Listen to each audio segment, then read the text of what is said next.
사랑하는 시흥동산교회 성도 여러분, 좋은 아침입니다. 새벽의 공기가 제법 차가워졌습니다. 늘 건강에 유의하시기 바랍니다.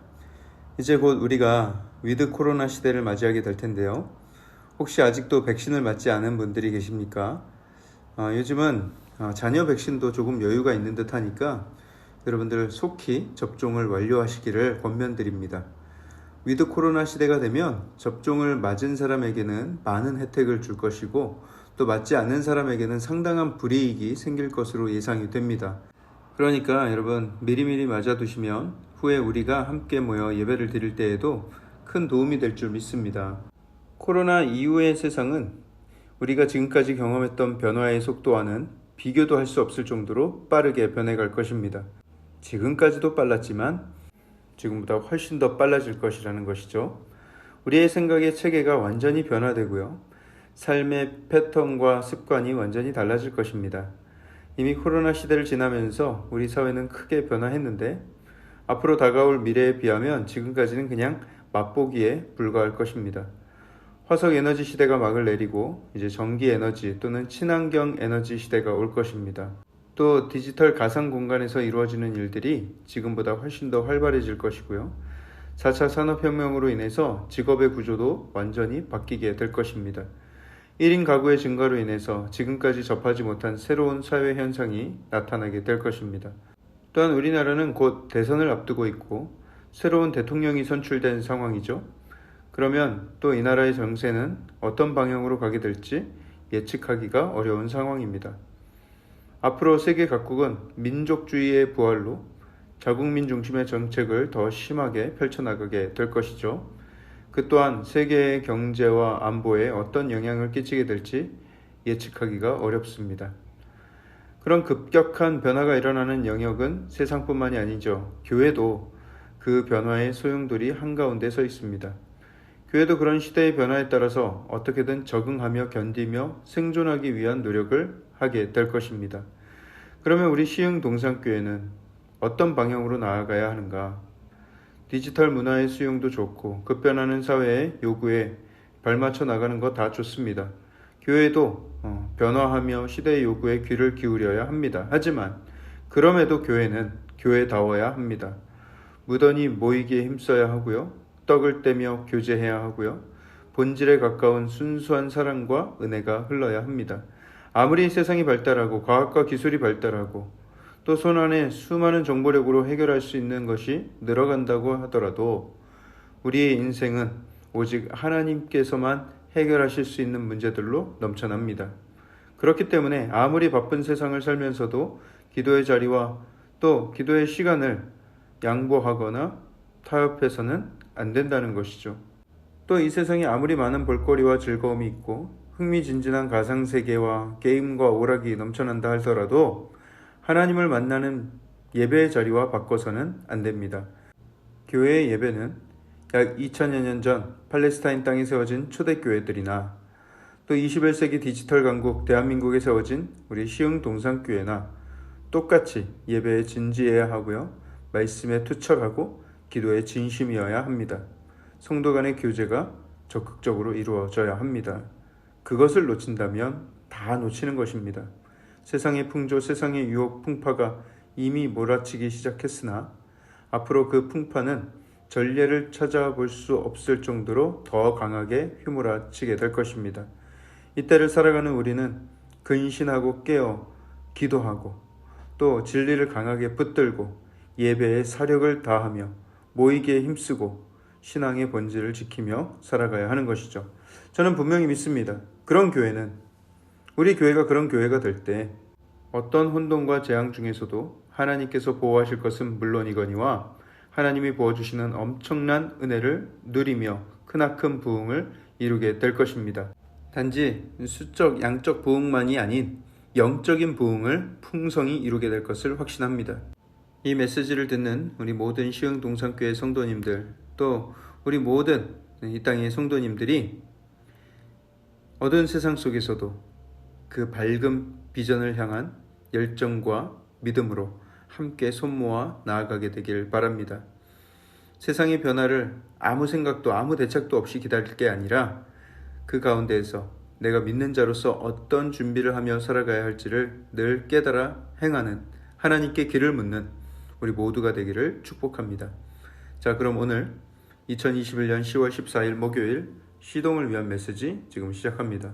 오늘 하나님께서 우리에게 주신 말씀 출애굽기 31장 1절에서 18절의 말씀입니다. 출애굽기 31장 1절에서 18절의 말씀. 하나님은 지금까지 성막을 짓는 방법과 그 안에서 필요한 도구들에 대해서 알려주셨습니다. 제조법과 사용법을 알려주셨죠. 이제는 매뉴얼과 블루프린트가 주어졌으니 그 모든 것을 실행에 옮길 준비를 해야 합니다. 먼저 하나님께서 실력 있는 기술자들을 불러서 하나님의 영으로 충만하게 채우시는데요. 그것이 1절부터 6절까지의 내용입니다. 하나님이 그들 기술자들을 호명하여 세우시는 장면이죠. 첫 번째로 부름을 받은 사람은 누구입니까? 브살렐입니다. 발음하기가 아주 힘들죠. 브살렐. 그의 할아버지는 누구라고 말하고 있습니까? 그의 할아버지는 그 유명한 훌입니다. 훌 아시죠? 생소하신가요? 그냥 훌이라고 하면 잘 기억하지 못하실 수 있는데 아론과 훌이라고 하면 도움이 될까요? 네, 맞습니다. 이스라엘이 아말렉과 전투를 벌일 때 모세가 산에 올라가서 손을 들고 기도하는데 그 손이 내려오면 이스라엘이 밀리고 손을 다시 들어 올리면 또 이기고, 그래서 아론과 훌이 모세의 손을 양쪽에서 받쳐 들고 있었죠. 그 훌의 손자입니다. 그렇게 특별한 믿음으로 기도를 돕던 신실한 가문에서 브살렐 같이 하나님께서 특별히 지명하여 사용하시는 일꾼이 나왔다는 것, 여러분 이게 우연이겠습니까? 하나님께서 그 신실한 가문에 큰 복과 은혜를 주셨음이 분명하죠. 자기 자녀가 잘 되기를 바라는 부모의 마음은 다 같죠. 그래서 사교육이니 체험학습이니 전화영어니 아끼지 않고 투자하는 거 아니겠어요? 하지만 가장 좋은 자녀 교육은 신앙의 본을 보이는 것입니다. 그 모든 대치동과 목동과 평촌의 사교육을 다 합친다고 하더라도 하나님이 주해 주신 브살렐 한 사람만 못할 것입니다. 3절을 보세요. 하나님의 영을 그에게 충만하게 하여 지혜와 총명과 지식과 여러 가지 재주로 정교한 일을 연구하여 금과 은과 노스로 만들게 하였다. 기록하고 있죠. 맞습니다. 성령이 임하면, 그래서 성령께서 주시는 지혜와 총명과 지식, 여러 가지 재주, 이것을 얻을 수 있다면 어떻게 세상이 그것을 당해낼 수가 있겠습니까? 물론 우리 모든 믿는 자들도 열심히 공부를 해야겠지만 하나님이 지혜 주시는 자녀를 누가 따라올 수가 있겠습니까? 또 브살렐과 함께 힘을 더할 자로서 하나님은 오홀리압을 세우십니다. 지도자 한 사람만 지명하여 세우신 것이 아니라 그를 도울 사람까지도 미리 예비해 두셨다는 거예요.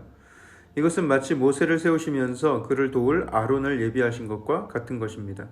그렇기 때문에 주의 몸된 교회에 부름을 받은 모든 사람들은 하나님의 특별한 은혜 가운데 부르심을 받았다는 것을 기억할 수 있어야 합니다.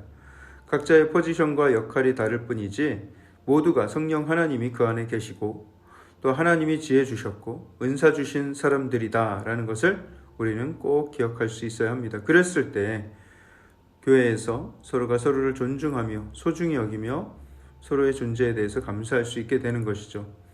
이제 그들은 하나님이 앞서 명령하신 성막과 또 성막의 모든 기구들을 제작하게 될 것입니다.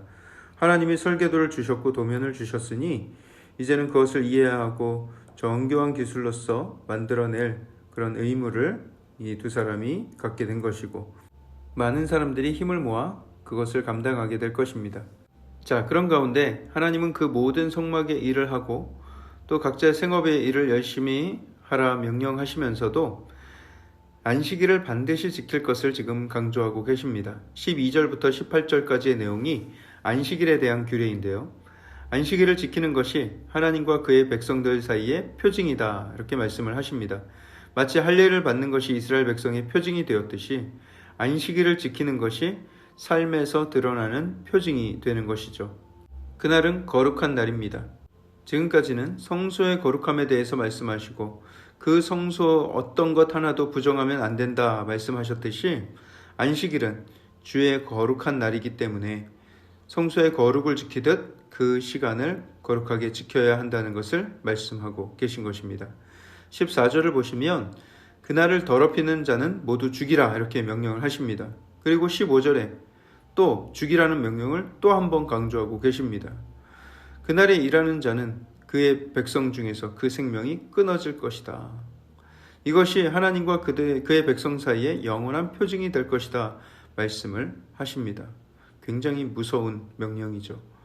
하나님도 엿새를 일하시고 일곱째 날에는 쉬셨습니다. 그날을 거룩하게 하셨죠. 우리는 일요일을 안식일로 지키고 있습니다. 그날은 오직 하나님을 예배하고 말씀을 들으며 경건한 마음으로 지내는 날입니다. 온전한 쉼이 있는 날입니다. 그런 차원에서 바라기는 저는 우리 모든 성도님들이 주일에 교회에 와서 너무 많은 봉사를 한다거나 너무 많은 직책으로 힘들어하지 않았으면 좋겠어요. 그러기 위해서는 우리 모든 성도들이 조금씩 힘을 모아서 예배를 위한 사역을 적절히 나누어 감당해야 하겠죠. 그리고 그날은 들은 말씀을 마음에 깊이 묵상하고 집에 가서 가족과 함께 온전한 쉼을 누리는 날이 되길 바랍니다. 앞으로 우리 시흥 동산교회의 주일은 모두에게 평안한 안식을 주는 아름다운 날, 기대되는 날이 되기를 소원합니다. 교회에 오는 것이 출석 도장 찍으러 가는 부담이 아니라 교회에 와서 하나님을 만나는 것이 가장 큰 안식으로 여겨지고 하나님의 따뜻한 사랑을 느끼며 쉼을 얻는 여러분들의 안식하는 날이 되길 주님의 이름으로 축복합니다. 사랑의 하나님, 우리를 지명하여 부르셔서 우리를 예배자로 삼아주시고 우리를 사용하여 주시니 감사를 드립니다. 이제 하나님께서 부르신 그 소명 따라 성실하게 삶을 살아가며 안식일을 거룩하게 지키며 하나님을 전심으로 예배하게 되는 우리의 삶이 되게 하여 주시옵소서. 그리하여서 급변하는 이 세상 가운데 하나님의 자녀답게 거룩함을 지키며 살아가는 우리 모든 성도들 되게 하여 주시옵소서. 모든 말씀을 살아계신 예수 그리스도 이름으로 감사하며 기도합니다. 아멘.